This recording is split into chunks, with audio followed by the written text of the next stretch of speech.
the militia in the battle against this unholy horde. Songs are still sung of how he spearheaded the charge deep into the accursed multitude. How demons fell before him like wheat before the scythe, and how at last, though mortally wounded, he destroyed the sorcerer utterly. Together we're gonna go hunting and fishing, and we'll build forts and campfires and tell ghost stories. And then we'll find survivors and be like, "Are you crazy? If you are, get away from me." And then we'll find out if they try to rape and or eat me. The sorcerer returned. Make it best. Because you can sense evil from 500 bajillion miles away. Let's see. Oh.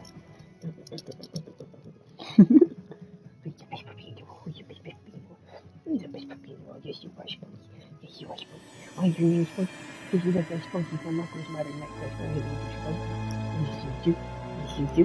Except your whole head got dipped in chocolate instead of just a little patch on your eye.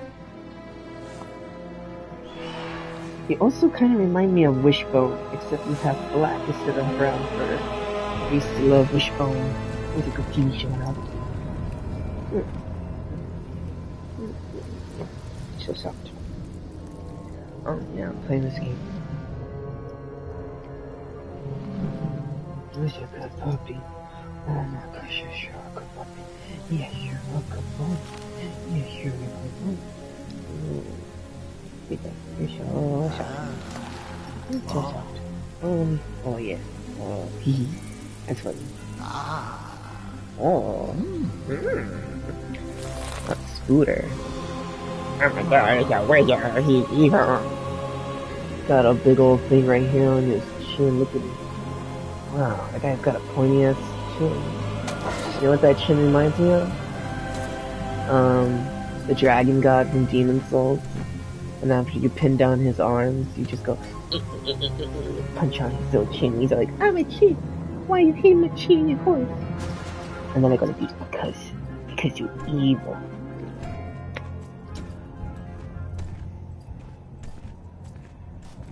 Good doggy.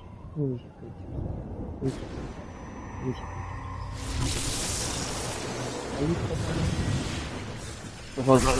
your because you're spunky and I'm the best doggy in the world. Yes, you are. Yes, you are. You're the best doggy in the world. So I'm gonna hug you forever. Let's just stay like this forever. So one way, everything bad.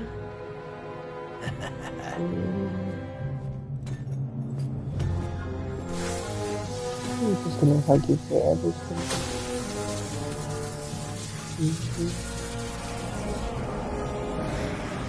What to do for the... What do you feel like doing? Wanna watch me do cool things? I think I'm getting close. Or would you rather I come up with a fantastic adventure and play with my action figures?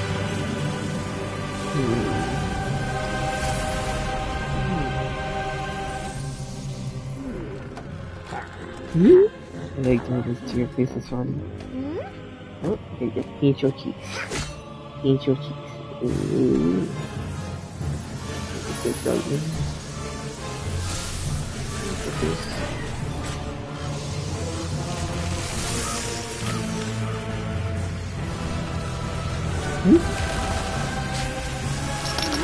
Okay. Good job. Why are you licking my hands? Wanna go back on the bed? Go back on the bed. What you do? Oh. Yep.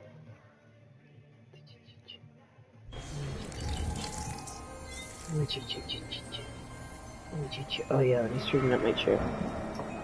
There we go. I'm gonna leave it loose like this. Oh.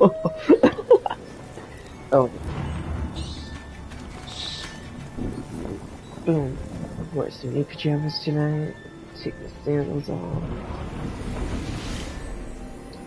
Epic recline. Epic recline.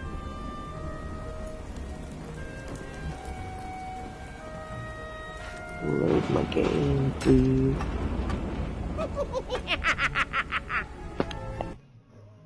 Well, that's loading lazy skill water grab.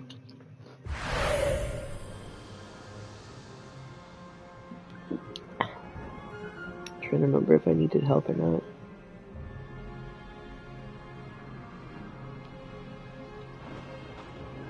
Pretty sure I did. Okay, comfy mode ended. It's time to get serious. It's time to get serious. Oh wait, I have my Mega Buster right here.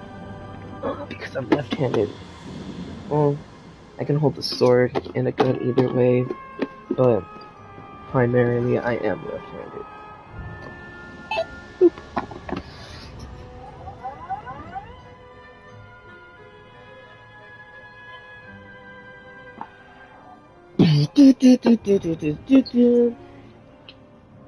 Hey Google, play Mega Man X Zero's theme.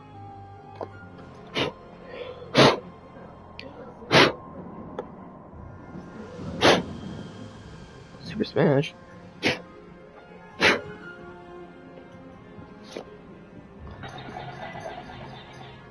like how in Mega Man X there's two ways to get this buster. You can wait until the part where Zero fights Vile and get it after that boss fight, or you can get it in Flame Mammoth stage if you have the helmet upgrade and you use the dash leg upgrade to do a dash jump to get lucky to hit the things and go. If you mess up and you fall down, you just have to try and do it again, and it's not that hard. I think the other ones, it got a lot more intricate when it came to the locations and the power usage for armor upgrades in later Mega Man X games. I felt like Mega Man X, the first one, always hit that sweet spot where it was challenged if it was new, but if you played it a couple of times and you got to figure it out, everything, and how to use certain powers to explore certain areas. Like finding out the Flame Mammoth's flamethrower is very effective in Penguin's stage to destroy those little domes that can... What do? They send out little dragonfly drones that drop bombs. Yeah, that shit was cute. That shit was cute in that Mega Man X. It was like one of the first Super Nintendo games I just played the shit out of. Over and over again. I remember it got to the point where I was a kid and I sucked so bad that eventually I got so good that I could finish levels, but I needed my brother's help to beat the bosses. And then after I watched my brother beat the bosses, because he'd be like, "Ooh, look, watch what I'm doing and just follow this pattern. This is how you beat this boss." And I'd be like, "Oh." And I'd be like, "Oh." And that's how I beat Chill Penguin by myself. And once I figured out how to beat Chill Penguin by myself, I eventually figured out how to defeat every other single boss by myself with just the Mega Man X Buster. And then eventually figured out that the other weapons meant weaknesses, and I figured out how to beat them even faster. And then I eventually figured out that some weapons can be used in pretty cool ways, like Boomer Commander's Boomerang to get certain health and sub-tank upgrades, and I was just like, I love Mega Man X. Why is Mega Man X the coolest Mega Man game in the world? And then I went to Blockbuster Video, or was it Nintendo Mart, which was like a family-owned video game rental store at the time, and I rented Mega Man 7, and I was just like, there's a regular Mega Man? There was a Mega Man before X? And my mind was blown because I was a 5-year-old child at the time.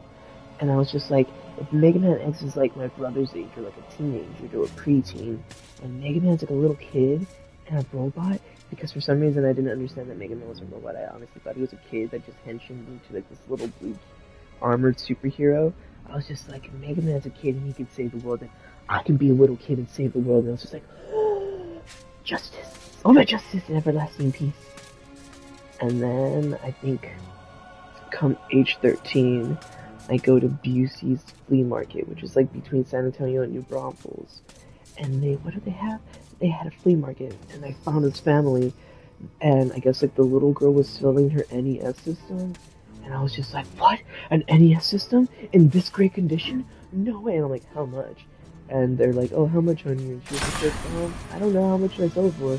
And I think I got it for like $25 or $35. And that included the system, an Addams Family game for some reason, 2 NES controllers, and I think I had a Zapper at home, so I didn't have to worry about that. And I think my best friend at the time his dad had a copy of Super Mario Brothers and Duck Hunt, and he came over and he's like, "Here, you can keep it," because his dad didn't have a Nintendo. I still have that cartridge, and I can tell it apart from the other one I got at a flea market later on because the one he gave me is in better condition and looks new, or like it was kept somewhere safe, dry, and away from dust and stuff. And the other one looks a little dirty. Then he just cleaned it up and it looked good new. But it's just like, oh my god, I remember that. And the only reason I got an NES was because I bought Kirby's Adventure for the Nintendo, because I was so hooked on the Kirby game, which was, I think, the first Kirby's Dreamland on the Game Boy, and I eventually found the second one at a Funko Land when I went to San Antonio with my parents, and they got it for me as a gift, and I was so happy, because I fucking loved Kirby at the time, and I was just like, yes! Because, well, once again, why did I love Kirby? Because Kirby was a fat pink puffball, and I was a little fat obese kid, and I always got picked on for my weight, and I was just like, if Kirby's a fat little pink puffball and he can do anything and everything, then I can do anything and everything, despite me being fat. And that's how I lost all the weight to Rue. And that's how I lost all the weight to Rue. And was still a very active kid despite my heavy body weight. Whoa, did I beat this? Hey, I did beat this. Let me go. Cool. Noise. Hey, Google. Stop, Rue. Sorry, I don't recognize that. Please use your device. Hey, Google. Stop. It's because I went stop-a-roo. And I'm like, oh, South Park, you ruined me. Oh, South Park, you ruined me. No. Trey Parker, what's his face? Come on, it's like, did we really ruin you? Or did we make you 100% funnier? In a way we ourselves could never imagine. Canadian magic! Yes. Yeah.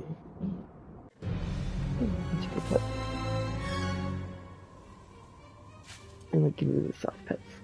Whoa, look, those zombies are like, oh my god, I'm dead. What's this? Oh no, someone spilled some ketchup right here. Don't worry, I won't slip on it. See? I don't slips on ketchups. Okay. Exploring. Find places for. Wait, where's my helmet?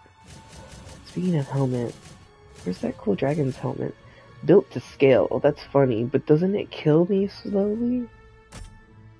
And it also has to be a weapon. Oh. Okay, so as long as I have full life, it won't kill me. What else can I do? Can I double jump? Do I get wings and double jump?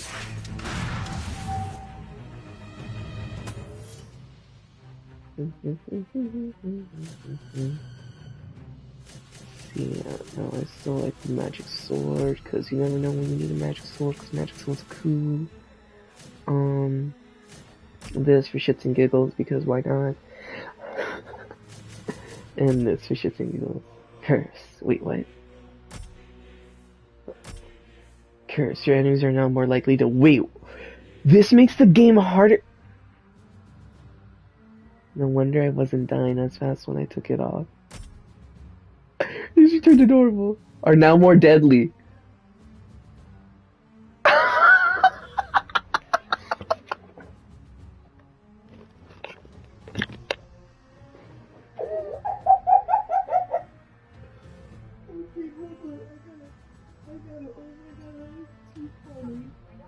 No, Google, you shut up. I don't love you anymore.